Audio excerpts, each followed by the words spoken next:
We're going to kind of wrap up this section right now with one last little piece of the book here, and this is one of the guys named Lavender, last name Lavender. He gets killed, and the lieutenant takes the blame himself. He feels that blame, and part of it he kind of blames on his thinking about his girl back home, Martha, and he's thinking he wasn't doing everything he could do, and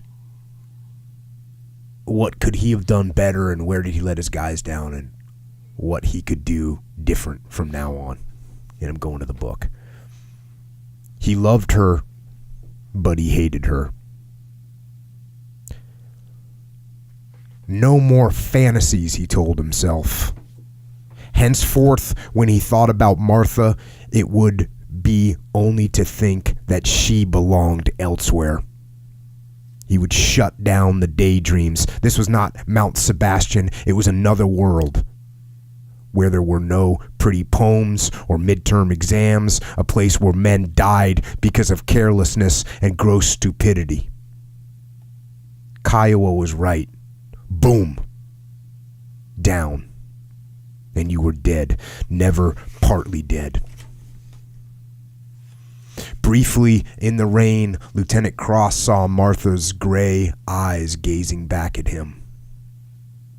He understood. It was very sad, he thought. The things men carried inside. The things men did or felt they had to do. He almost nodded at her, but he didn't. Instead, he went back to his maps. He was now determined to perform his duties firmly and without negligence. It wouldn't help Lavender, he knew that. But from this point on, he would comport himself as an officer. He would dispose of his good luck pebble, swallow it, maybe, or use Lee Strunk's slingshot, or just drop it along the trail. On the march, he would impose strict field discipline. He would be careful to send out flank security to prevent straggling or bunching up, to keep his troops moving at the proper pace and at the proper interval. He would insist on clean weapons. He would confiscate the remainder of Lavender's dope. Later in the day, perhaps, he would call the men together and speak to them plainly. He would accept the blame for what had happened to Ted Lavender. He would be a man about it. He would look them in the eyes, keeping his chin level, and he would issue new SOPs in a calm, impersonal tone of voice, a lieutenant's voice, leaving no room for argument or discussion.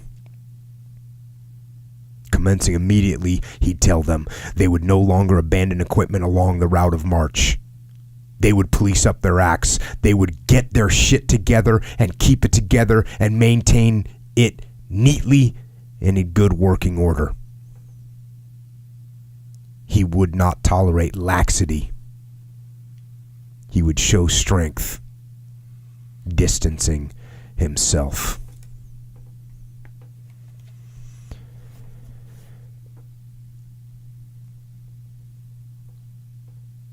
So he falls back on what we fall back on all the time, on discipline, on standard operating procedures, on maintaining everything in good working order. And one of the things that you can see here, and people, we get this too, is you'd think these guys are in Vietnam. Of course they're going to be paying attention. Of course they're going to keep their weapon. Your weapon keeps you alive in a firefight. Of course you're going to keep your weapons clean. But he, as the leader, he has to lead. And I think that's a common misconception. And we do talk about it all the time. And it's one of the most frequent questions I get asked. Like, well, you know, in the SEAL teams, you've got everyone's motivated and everyone's focused and it's a life or death. You know, so they're going to stay sharp and they're going to follow procedure no matter what. And, you know, my team's not like that in the business world, or, you know, people I work with aren't like that. And the best teams, they only follow that procedure, right? Because they've got leaders that are stepping up and making it happen. And look, we have some amazing people in the SEAL teams, just like we have some amazing people in the military, in Army and Marine units and other special operations units, et cetera. But even with life or death on the line, people get complacent. People start letting the ball drop, not cleaning their weapons when they need to, or not following a procedure, or letting their guard down because, well, we've done this operation a dozen times and nothing bad's happened, so nothing bad's going to happen, right? It's like this common human emotion that you just make these assumptions. And so the only way that units are going to stay focused and not have that happen when they've got good leaders. They got a fire team leader in charge of his 4 guys that's stepping up and making sure that his guys are squared away and staying focused. They've got a squad leader making sure that his squad is squared. The LPO, leading petty officers out there, making sure that guys are dialed. They're not cutting corners. I mean, I always saw that with guys, we be in these sniper overwatch positions. You got some of them had one stairwell in and out. And someone's got to watch that stairwell. Someone's got to have a weapon and looking down that stairwell. For 72 hours. Yeah, and so, hopefully we can rotate some guys out so it's not just the same guy. But even so, it's going to be several hours of you watching down that stairwell. And it's boring as hell, right? And guess what? You're the only guy watching that stairwell, and everyone else has got their backs to you. So if you're not doing your job, you're going to get those people are getting shot in the back. And yet, what happens? Hey, I've been here. I've been on the stairwell. Hey, look, man, we've done this operation a dozen times, or we've been in this building multiple times. Nobody's ever come up the stairs. I've been sitting here for hours on end. Hasn't happened. So people will fall asleep. People will stop paying attention, and only if you've got good leaders who are going to go check on that guy and make sure that he recognizes that, listen, everybody's dependent on you. Not only are you going to get killed if someone slips up the stairs, but people are going to get shot in the back, and they were dependent on you to have their back. And it requires those good leaders at every level stepping up and going and checking on that guy. And if he is tired, he can't stay awake, rotate him out, put somebody else in there. But it requires leadership at every level. So even with life and death on the line, people get complacent. And this really goes to what you and I talk about all the time, which is, what does it really mean to take care of your people? That I want to be liked, so I don't want to be a real hard ass, and I don't want to, I don't want to push too hard in that direction, or if they cut this corner, maybe it's not that big of a deal. And obviously you can go too far in that direction, right? But you become the slave driver. But are you really taking care of your people if you're allowing them to cut some corners that they shouldn't be, or to get complacent when they shouldn't be? And the answer is no, of course not. You're setting them up for failure. And so you as a leader have got to step up and make sure that your the peers around you, if you're not in a leadership position, but certainly as a leader, make sure that your team and those around you are toeing the line and following those standard operating procedures and achieving that highest standard possible, because that's what is going to allow them to stay alive on the battlefield and ultimately accomplish the mission, and certainly dominate and win on their battlefield anywhere, in business and life. Yeah, you can definitely see that all the things that Lieutenant Cross rattles off that he's going to now start imposing. He's going to start taking care. He thought he was taking care of his men before by letting them have dirty weapons and not hounding them about that, by letting them drop gear on the trail, by not sending out flank security because it's a pain in the ass. He thought he was taking care of his guys, and he got one of his guys killed. And that is exactly the point. When you're taking care of your people, that means you're taking care of them. That means you're holding the line, you're holding the discipline, and you're making sure that they are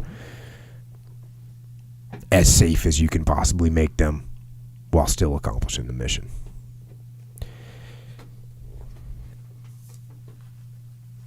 And that's pretty much what we had for this book, by the way. Again, it's called Tim O'Brien. The name of the book is called The Things They Carried. Definitely a solid read, and I would check it out, and Echo will have it up on the website. And yeah, I know, for those of you that are going to come at me and say it was a fiction book, so now you're going to start submitting to me every fiction war book that's ever been written. And I know there's some damn good ones out there, and there's probably some I'm going to end up doing, but yeah, this is one of them that is. And again, it's fiction, but clearly it's based on experiences, and once again, you can see that even though war evolves and war changes, the fundamentals of human nature in war don't really change. I'm not into fiction books. I don't remember the last time I read a fiction book. I'm going to read that book because that immediately resonated with me and puts me back in those, just the sights and smells and the stuff that we carried and opens up some, it's just, I look forward to digging into it in some detail. It's a good one. And that's the thing when you are dealing with these books and you start to really listen to them and read them, there's always so much more than you get out of it the first time you go through it. So that's why for me, reading it and then going through it again and then sitting here and reading it and now when I put the headphones on and read it, they definitely hit you and you get more out of them, in my opinion. No doubt. There's something magical about putting the headphones on, because you had read a couple of those excerpts and we were talking about this over the last couple of days and what the podcast is going to be about, and it did not, once sitting here listening to you read it with the headphones on, it's like takes me immediately back to Ramadi, thinking about the stuff that we, the things that we carried with us, and the moon dust that we patrolled through, and those smells and stenches and the heat, and frankly, I'm pretty eager to go back and get some right now. I'm ready to make it happen.